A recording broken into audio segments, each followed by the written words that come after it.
Hello student, I am Amit. In the last video we have read up to potential difference, but in this video we are again going to read about electric potential because it is a very important topic and potential difference too. Okay, so what is electric potential? जैसा कि कल मैंने बताया था कि किसी भी unit positive charge को इनफाइनाइट से किसी एक इलेक्ट्रिक फील्ड के रेंज में लाने में जितना वर्क डन लगेगा वही इलेक्ट्रिक पोटेंशियल होता है. ठीक है, बाय डेफिनेशन यही बोल रहा है. The electric potential at a point in an electric field is defined as the work done in moving a unit positive charge from infinity to that point. ठीक है, जैसे मैंने बताया कि किसी यूनिट पॉजिटिव चार्ज को इनफाइनाइट से electric field के रेंज में लाने में जितना वर्क डन लगेगा वही इलेक्ट्रिक पोटेंशियल होगा. ओके, वही यहाँ डेफिनेशन में लिखी हुई है. Potential is denoted by a symbol V. जो आपका पोटेंशियल है उसको V सिंबल से डिनोट किया जाता है और इसकी जो यूनिट है वो वोल्ट है. Its unit is volt. So यहाँ पे देखिए 1 कूलम चार्ज को इनफाइनाइट से एक फील्ड के रेंज में लाया गया तो 1 जूल ऑफ वर्क लगा. अगर 1 जूल ऑफ वर्क हुआ तो पोटेंशियल डिफरेंस कितना जनरेट होगा? 1 वोल्ट. ओके, उसी तरह now potential difference, electric potential and potential difference same है, बस पोटेंशियल डिफरेंस को सर्किट के लिए डिफाइन किया जाता है. The potential difference between a two point in an electric circuit is defined as the amount of work done in moving a unit positive charge from one point to other point. जैसे वहां पर infinity से लेकर के electric field के range में लेके आते हैं, सेम डेफिनेशन है, सेम. बस आपको यहाँ इलेक्ट्रिक सर्किट के लिए बात करना है कि इलेक्ट्रिक सर्किट में किसी दो पॉइंट से एक पॉइंट से उठाकर दूसरे पॉइंट को पर ले जाने में किसी चार्ज को कितना वर्क डन किया गया, वही चीज पोटेंशियल डिफरेंस कहलाती है. ठीक है, तो वही डेफिनेशन के में लिखा हुआ है. The potential difference between two point in an electric circuit is defined as the amount of work done in moving a unit positive charge from one point to other point. Okay, potential difference को अगर हम फॉर्मूले में represent करें तो ऐसे represent करेंगे, potential difference equals to work done divide by quantity of charge moved. So V equals to W by Q. Okay, V potential difference, work done, W and quantity of charge moved, capital Q. SI unit of potential difference is volt. जो आपकी SI unit होगी potential difference की वो volt होगी या capital V होगी और V equals to 1 by joule per coulomb. और जो आपका volt डिफाइन किया जाएगा वो 1 upon joule per coulomb define किया जाएगा. Okay, Potential difference is measured by means of an instrument called voltmeter. Potential difference को जिस इंस्ट्रूमेंट से मेजर करते हैं उसको हम वोल्टमीटर बोलते हैं. इसके रिगार्डिंग 2-3 पॉइंट आपको याद रखना है. देखिए, फर्स्ट पॉइंट तो यही है कि पोटेंशियल डिफरेंस मेजर करने के लिए कौन सा इंस्ट्रूमेंट यूज करते हैं, तो वो वोल्टमीटर है. सेकेंड पॉइंट ये होता है कि ये सर्किट में ये कैसे अरेंज होता है, तो ये हमेशा पैरेलल कनेक्ट किया जाता है. जिस दो पॉइंट के बीच में आपको पोटेंशियल डिफरेंस मेजर करना है, जैसे इन दो पॉइंट के बीच में आपको पोटेंशियल डिफरेंस मेजर करना है तो इन दो पॉइंट के पैरेलल में हमेशा वोल्टमीटर को कनेक्ट किया जाएगा. तो it is always connect in parallel across two point where potential difference is measured. And the third important point, voltmeter has high resistance. Voltmeter के पास बहुत हाई रेजिस्टेंस होती है. ठीक है, तो 2-3 पॉइंट है. Now we will study about electric current. Okay, so what is electric current? It is defined as the rate of flow of charge in a conductor. किसी भी कंडक्टर में चार्ज का फ्लोइंग रेट कितना है वही electric current होता है. किस रेट से चार्ज फ्लो कर रहा है वही इलेक्ट्रिक करंट है. अगर किसी कंडक्टर में चार्ज फ्लो रेट ज़्यादा है तो इलेक्ट्रिक करंट ऑब्वियस सी बात है उसमें ज़्यादा होगी as compare to a conductor having a low flow rate of charge. Okay, so simple क्या है, it is defined as a rate of flow of charge in a conductor. ये electric current की definition है. I equals to Q by T. Q charge and divide by T. एक unit time में कितने charge move किए हैं एक conductor में, वही चीज बताती है कि इलेक्ट्रिक करंट के बारे में. Okay, SI unit of electric current is ampere. जो इलेक्ट्रिक करंट की SI यूनिट होती है वो एम्पियर होती है. It is denoted by a symbol A. 1 ampere को डिफाइन करने के लिए कैसे डिफाइन किया जा सकता है? 1 ampere equals to 1 coulomb divide by 1 second.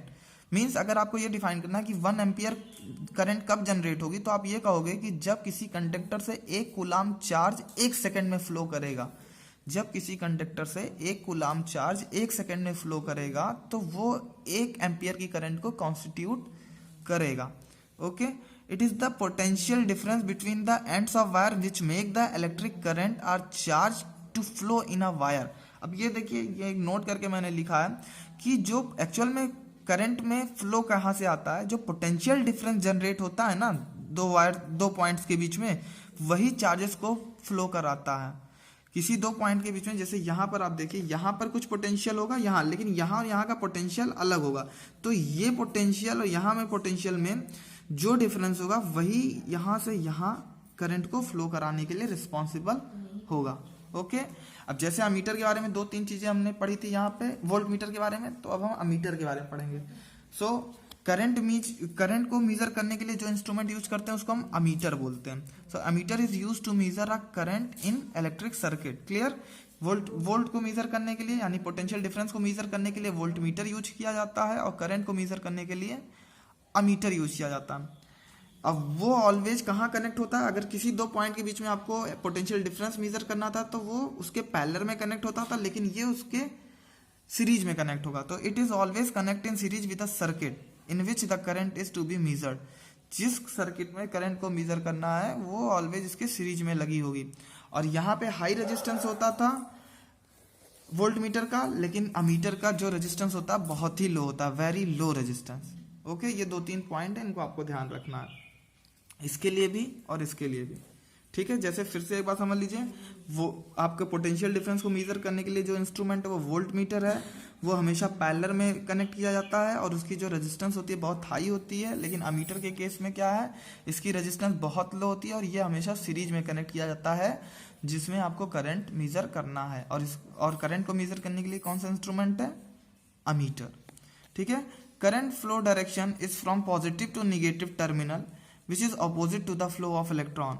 ठीक है, अभी हम इसको आगे डिस्कस करेंगे। एक्चुअल में क्या होता है कि जो आपका करंट फ्लो डायरेक्शन होता है वो positive terminal to negative terminal होता है। क्यों? क्योंकि निगेटिव टर्मिनल में क्या होता है, निगेटिव टू पॉजिटिव में आपके इलेक्ट्रॉन मूव करते हैं और इलेक्ट्रॉन के डायरेक्शन के अपोजिट में आपकी करंट फ्लो करती है। ठीक है, तो वही चीज यहाँ पे लिखा हुआ है। यानी आप ये बोलोगे कि जो डायरेक्शन ऑफ आपके इलेक्ट्रॉन्स होंगे उससे हमेशा ऑपोजिट डायरेक्शन में ही आपकी करंट फ्लो करेगी। ओके, देखिए इसको समझते हैं कैसे। ये मान लीजिए आपका मेटल वायर है, मेटल वायर में ये इलेक्ट्रॉन्स हैं कोई किसी भी डायरेक्शन में, किसी का कोई डायरेक्शन स्पेसिफाइड नहीं है, इधर मूव कर रहा है, लेकिन when no source is apply, जब इसमें सोर्स कोई अप्लाई नहीं किया गया था, कोई सिंपल वायर है, लेकिन अगर आपने इसको सप्लाई किया, सोर्स सप्लाई किया, मीन्स इसको आपने इलेक्ट्रिकल एनर्जी प्रोवाइड की, तो क्या होगा, तो कुछ इस तरीके से होगा। आप यहाँ देखो, इसको जैसे आपने इलेक्ट्रिकल एनर्जी सप्लाई की तो सारे इलेक्ट्रॉन जो इधर उधर रैंडमली थे वो क्या हो जाएंगे, एक स्पेसिफिक डायरेक्शन में आ जाएंगे। ये देखिए, और फिर इधर से इलेक्ट्रॉन का फ्लो हो रहा है, तो ये देखिए इलेक्ट्रॉन एक्चुअली क्या होता है, नेगेटिव को रिपेल करता है, तो इलेक्ट्रॉन के पास नेगेटिव चार्ज होता है, तो नेगेटिव की वजह से नेगेटिव से कभी इलेक्ट्रॉन नेगेटिव की तरफ नहीं आएंगे, क्योंकि नेगेटिव अट्रैक्ट नहीं करता, रिपेल करता, तो नेगेटिव से ही जाएंगे, तो नेगेटिव से इलेक्ट्रॉन निकलेंगे इस तरीके से, ये मूवमेंट ऑफ इलेक्ट्रॉन होगा।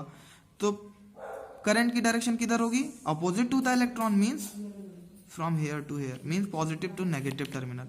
तो यहाँ पे मैंने मेंशन कर रखा है, देखिए डायरेक्शन ऑफ इलेक्ट्रॉन फ्लो ये है एंड डायरेक्शन ऑफ करंट इधर अपोजिट टू इलेक्ट्रॉन। ठीक है, नाउ इलेक्ट्रिकल सर्किट क्या होती है, a continuous conducting path consisting of a wire or other resistance like electric bulb etc.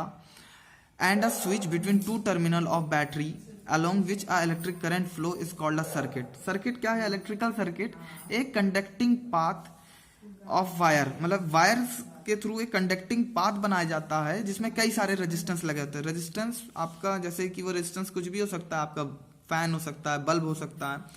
सो वो जो मतलब कहने का मतलब है कि जो आपका रजिस्टिंग पाथ यानी कि जो रेजिस्टेंस लगाया जाता है और उस रेजिस्टेंस को कंडक्टिंग पाथ से कनेक्ट करके, मतलब किसी एक वायर से कनेक्ट करते हुए बैटरी के थ्रू स्विच लगाने का प्रोसेस, ये कंप्लीट जो असेंबली की जा रही है, ये इलेक्ट्रिकल सर्किट है। ठीक है, तो फिर से एक बार डेफिनेशन समझ लीजिए, a continuous conducting path consist of a wire, एक कंडक्टिंग पाथ जो वायर को कंसिस्ट कर रखा है और किसको कंसिस्ट कर रखा है, रेजिस्टेंस को। कौन से रेजिस्टेंस, वो बल्ब हो सकता है, वायर हो सकता है, बल्ब हो सकता है, फैन हो सकता है, कुछ भी। और 2 टर्मिनल ऑफ बैटरी से कनेक्ट होना जरूरी है। ये देखिए, एक पॉजिटिव, ये नेगेटिव टर्मिनल से कनेक्ट है, और यहाँ एक स्विच दे रखी है। स्विच क्या करेगी? रेगुलेट करेगी फ्लो ऑफ करंट को। तो ये सब चीजें मिलकर क्या करती हैं? इलेक्ट्रिक सर्किट बनाती हैं। Okay, now we will study a symbols of electric component in the next video. Thank you.